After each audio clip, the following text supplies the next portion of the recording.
Handicapping Major League Baseball is tough, but sometimes, Joe, I equate it to, you know what, like everybody's excited for opening day, except me. Like I like RBI props, I like team totals to the over, I like to see how I can try to, get around a bad pitcher and a bad bullpen. Well, yesterday, all aces were on the mound. In the first 3 games, you saw what that means. Lower scoring games. Now, maybe Hunter Green isn't an ace, and maybe the bullpens run up to par there in that Reds-Dodgers game, and you got a lot of runs. But that's sort of the outlier. So today, though, Joe, the aces are not on the mound. The number 2s and sometimes number 3s, and heck, maybe even a bullpen effort because you're about to get eliminated. That's what makes it a lot of fun to handicap today. Same times as yesterday, 108, 308, 608, and 908 are the start times today. And we're going to start in Detroit. It's the Tigers and the Guardians. Detroit wins, they move on. Cleveland wins, game number 3 tomorrow from Cleveland. Line opened up here around that minute 120s range. Still sitting there, Joe. Minus 124s, minus 132s out there in the sports landscape. And yet another low total of 6.5. Mize versus Bybee. Are the numbers too low now, Joe, that we don't have a Scooble start? I am shocked that the total opened up at 7, Donnie, and then it was quickly bet down to 6.5. And listen, it makes sense. Again, 2 of the worst offenses in Major League Baseball down the stretch here. And listen, the Guardians have been terrible. We know this all year long. It's an anemic offense. This starting pitching has been absolutely dominant in the second half, going to a 6-man rotation, giving guys a little extra rest, and it paid off for them. They were able to get to this point. But don't expect a ton of runs, even against Mize in this spot. And Bybee has been great at home down the stretch here. He's always been a better pitcher at home than he's been on the road. And the biggest fault of this Tigers lineup, Donnie, is they can't hit right-handed pitching. They hit lefties better, which will be interesting because if the Guardians win today, who do they throw tomorrow? Is it going to be, are they going to cobble together a bullpen right-handed game, or are they going to go with the lefty? So, but right now, again, if it ain't broke, don't fix it. Nothing these 2 teams have done offensively should lead anybody to believe this is the breakout game. I don't think it is. Yeah. No, I think you're right about that, too. And also understand this, like if Casey Mize in the first inning lets 2 runners on base, he's probably going to get pulled immediately. Same thing with Bybee. Like the stakes right now to win this game are high. It's not like, oh, we're going to burn our bullpen. They don't think about it like that. All you're looking to do is win a game and advance at this point, where you would give a superstar starter a little bit more of a leash. Not the case today. Game number 2, San Diego and Chicago. I'll tell you, watching that game yesterday, Joe, guys didn't hit with runners in scoring position. That's one thing. And yes, we did have a couple solo home runs from Chicago, but there was a lot of baseballs hit to the warning track yesterday where the wind was blowing in and really affected it. Today, again, the wind is going to be blowing in, same sort of temperatures as we saw yesterday, around 8 to 10 miles per hour. Cease versus Kittredge on the mound, and a opening number of around a minus 120 price. You'll see the graphic there. Now we're down to minus 112s through minus 110s, depending where you're shopping at. And the total, Joe, that opened up at 7, automatically bet down to 6.5 again today. Are the Padres going to stave off elimination, or the Cubs bullpen just too much for those Padres bats? Well, Kittredge is going to open. Imanaga is set for the bulk relief.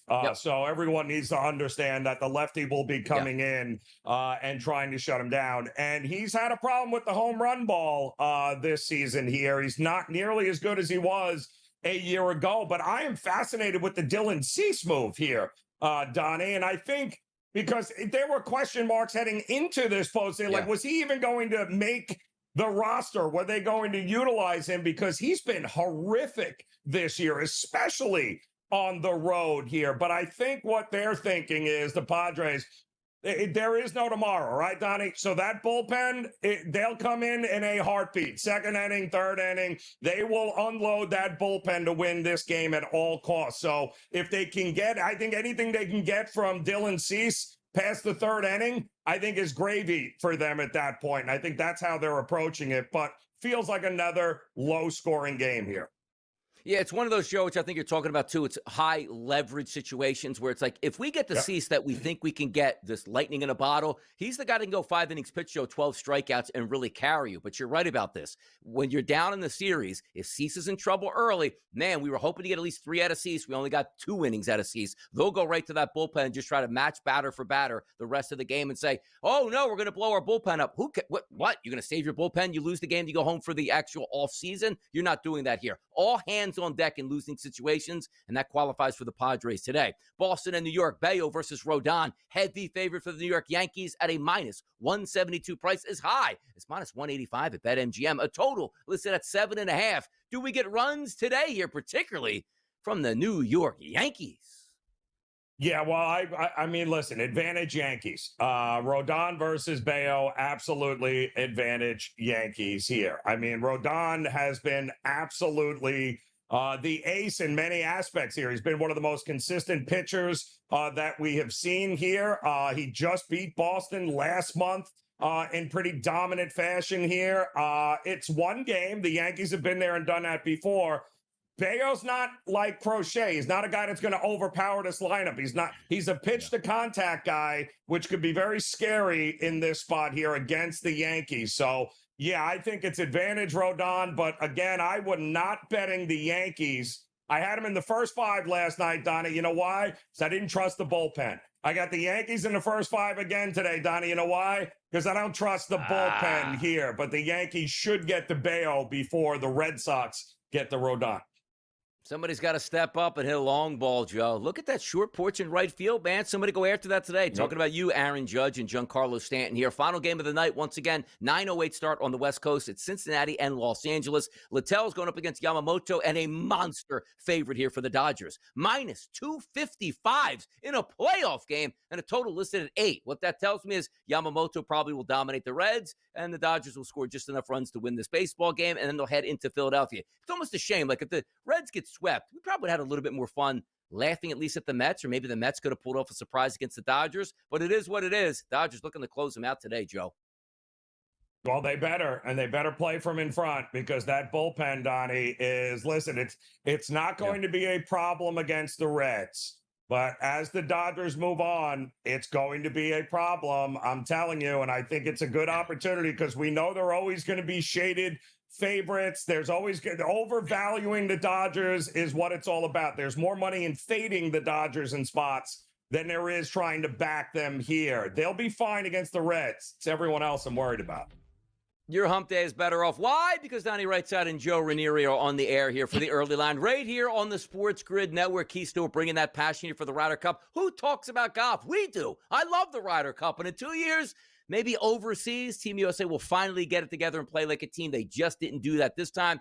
Things have to change. I tell you what else has to change here, Joe. This is the time of the program where we like to reach out to the public and ask their opinion on what's going to happen today in the sports landscape. Here's our Fade the Public poll.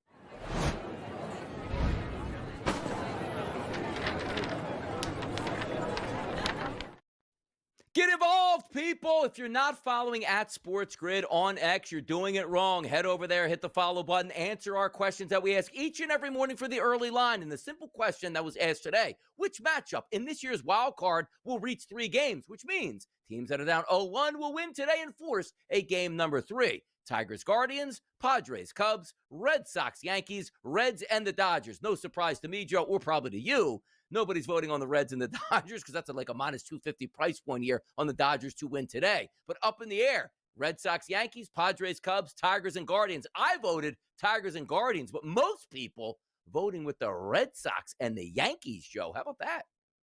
Yeah, well, it makes sense because, listen, everything is better if the Yankees and Red Sox go to 3 games. Let's be realistic. Then coming down to winner take all, winning advance, that's what it's all about. And the Yankees have a big edge starting pitching in this game here today. Yeah. Now they got to go out and get it done. How about that? Do we think we're going to get 4 game number 3s on Thursday? Boy, that would be glorious here. The one thing I think that, we talk about like fading the public. I don't know if I want to fade the public tonight going against that Reds Dodgers. Like, we'll just take the Reds because they should be able to win tonight. That one does seem to be in peril, but the other 3 games should be fantastic this afternoon. So now Joe's been holding down the fort the past couple days. I've been scuffling around, but I'm going to get back right today. But here's our bye picks.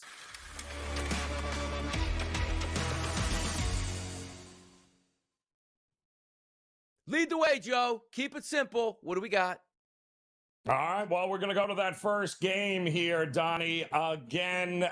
And we told you to take the 1.5 yesterday, and that worked out with the Guardians. But now I'm going to take the Guardians early in this game in the first 5 with Tanner Bybee on the mound. And this guy has been absolutely lights out for him. They have won his last 4 starts. He has also dominated the Tigers here over the last 3 starts, 3-0 with a 0.95 ERA versus Detroit. That's the kind of guy that you want out there. We told you Detroit struggles against right-handed pitching. I think they got the right guy on the mound for the right spot. They're not going to have to score a lot, but Casey Mize is not Tariq Skubal. So I do think the Guardians at home bounce back. I think they play from in front. So at this price, I'll back on Bybee keeping it down there for the Guardians and back them in the first 5.